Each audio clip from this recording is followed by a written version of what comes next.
국물에 밥을 말아서 국과 밥을 동시에 다 먹는 음식은 굉장히 한국적이기도 합니다. 옆 나라 일본만 하더라도 오차즈케 같은 음식이 있죠. 차에다가 밥을 말아서 먹는데 밥을 말든 면을 말든 탄수화물을 말아서 대체로 국물을 먹지 않거든요. 중국 음식을 봐도 한국에서 굉장히 인기를 끌고 있는 마라탕. 근데 마라탕도 사실 건더기만 건져서 먹는 거거든요. 우리의 중단잎종 쌀에는 아밀로펙틴이라는 전분이 함유되어 있거든요. 그래서 이제 국물에 밥을 말면 그 전분이 배어나서 걸쭉해집니다. 그래서 이제 국물이 한층 더 포만감을 느끼게 해주죠. 한국 사람들의 피에는 국밥이 흐른다는 말이 있을 정도로 우리는 국밥의 진심인 민족이죠. 가성비 좋은 서민 음식의 대표주자 국밥. 그 중에서도 특히 한국인들의 소울푸드로 사랑받는 국밥은 순대국밥과 뼈해장국이 아닐까 싶은데요. 순대국밥과 뼈해장국 두 국밥 중 서민 음식의 역할을 더 훌륭히 수행해내고 있는 국밥은 무엇일까요? 음식평론가 이용재님과 함께 오늘은 국밥에 대한 재미있는 썰을 풀어보겠습니다. 안녕하세요. 네, 안녕하세요. 먼저 잠시 과거로 거슬러 올라가 볼까 하는데요. 한국인이 국밥을 즐기게 된 역사가 어떻게 될까요? 조선 후기에 상공업이 발달하면서부터라고 볼 수 있는데요. 장시, 즉 시장에 상인과 전국의 물건을 돌아다니면서 파는 장돌뱅이, 그리고 장보러 나온 주민 등 많은 사람들이 모이게 됐는데요. 이렇게 눈코 뜰 새 없이 바쁜 사람들에게 간편하고 든든한 밥을 내어주기 위해서 국밥이 유행하게 되었습니다. 많은 양의 밥을 미리 지어 놓으면 당시에는 보온밥솥이 있었던 것도 아니다 보니까 밥의 온도를 유지하는 것이 쉽지 않았습니다. 그런데 이제 국을 팔팔 끓여 식은 밥에다 말아내면 따뜻한 밥을 금방 낼 수 있게 됐죠. 이때 뜨거운 국물을 밥에 부었다가 또 쏟아내고 또 부었다가 쏟아내고 해서 밥을 데우는 과정을 토렴이라고 하는데요. 토렴만의 맛이 있다고 말하는 사람도 있고, 그러니까 온도가 적당히 맞아서 나오기 때문에 혀를 대지 않고 편하게 먹을 수 있다는 점이 장점이기도 하고요. 근데 이제 또 한편으로는 또 너무 미지근하게 나오는 곳들도 있습니다. 토렴을 했을 적에. 그래서 이제 그게 좀 못마땅하다. 이제 보온밥솥이 대중화되었으니까 따뜻한 밥을 먹어야 된다. 이렇게 주장하는 쪽도 있고 되게 첨예하게 갈려 있습니다.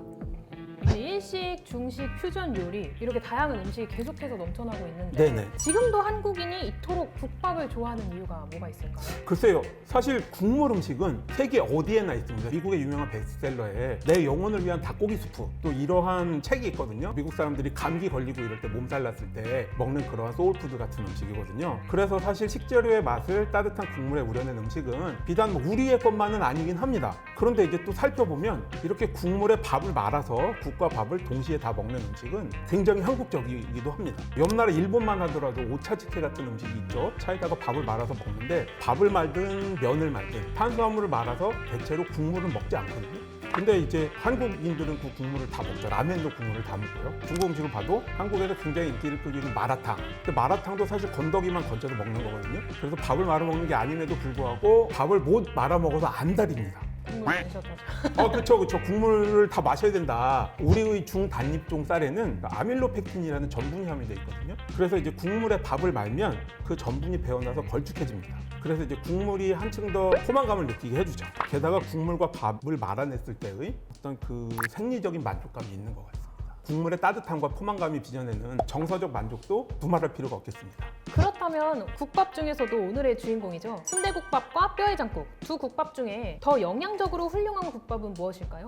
어려운 질문인데요. 두 가지 측면에서 각각 달리 볼 수 있을 것 같습니다. 일단 채소를 중요하게 생각한다면 뼈해장국이 유리합니다. 무엇보다 이제 비타민C가 풍부한 우거지가 빠질 수 없는 재료이기 때문이죠. 동물성 식재료 위주 국이다 보니까 균형을 잡아주는 채소의 역할은 매우 중요합니다. 한편 이제 일반적인 열량을 생각하면 순대국밥이 유리할 수 있습니다. 사실 뼈해장국에는 이름처럼 대부분을 뼈가 차지하고 있기 때문에, 하지만 순대국밥에는 뼈가 없고 대부분의 건더기가 고기 및 순대입니다. 아무래도 열량이 더 높을 수밖에 없죠. 우리가 국밥을 해장할 때 많이 먹잖아요. 국밥은 실제로 해장이 잘 되는 음식일까요? 둘 중에 더 해장이 잘 되는 진짜 해장국은 뭘까요? 사실 저는 술을 안 먹는 게 가장 좋다고 생각을 하는데요. 엄밀하게 따져보자면 해장국이 해장, 즉 숙취해소를 해준다고 보긴 어렵습니다. 왜냐하면 이제 숙취의 원인이 아세트알데히드인데요. 이 아세트알데히드를 직접 분해해주는 성분이 두 해장국에 있지는 않거든요. 각 재료에 효능이 있기는 할 겁니다만 숙취라는 그 거대한 골칫거리 앞에서는 사실 무용지물이라고 생각합니다. 다만 이제 술을 마시고 나면 갈증이 심하잖아요. 그때 국물을 마심으로써 수분과 전해질을 보충하는 역할은 되게 좋다고 생각을 합니다. 순댓국밥과 뼈해장국 가운데 꼽아야 된다면요, 뼈해장국에 손을 들어줘야 될 것 같습니다. 기본적으로 우거지가 들어가 있기 때문에 균형이 잘 맞는 것도 있고, 또 경우에 따라 이제 뼈해장국에 콩나물을 넣는 경우가 있거든요. 아스파라긴산이 들어있잖아요. 그 숙취해소제 성분이 아스파라긴산이잖아요. 모모션. 네. 네네네. 키트를 처음에 많이 쳤죠. 콩나물이 들어간 뼈해장국 쪽이 좀 더 해장에 좋은 역할을 해줄 거라 생각합니다. 네, 오늘 풀어주신 썰 너무 잘 들었습니다. 아, 네, 즐거웠습니다. 다음 주에 더 재밌는 주제로 다시 찾아오도록 하겠습니다. 감사합니다. 감사합니다. 궁금하신 음식 댓글로 남겨주시면 제가 한번 썰을 풀어보도록 하겠습니다.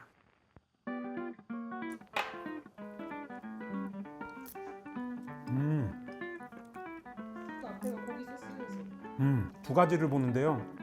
하나 이제 뼈에서 살이 잘 떨어지는 거하고 또 다른 하나는 고기에 간이 잘 돼 있는가.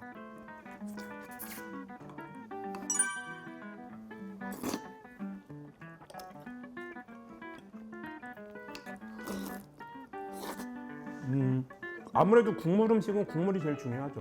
순댓국이든 뼈해장국이든 국물이 제일 중요한데요. 저는 다대기 안 넣는 파거든요. 이 순댓국 되게 괜찮고요. 간도 적절히 맞고 고기도 잘 익었고 한 가지 아쉽다면 당면 순대가 들어있네요. 대체로 순댓국을 잘한다는 집들은 자기네들이 순대를 만들어 쓰는 경향이 있는데 엄청나게 신경 쓰진 않아요. 순대를 직접 만드는데도 실제로 맛이 없는 데가 많거든요. 근데 이거를 또 되게 따지는 사람들이 있더라고요. 당면 순대는 실격이다.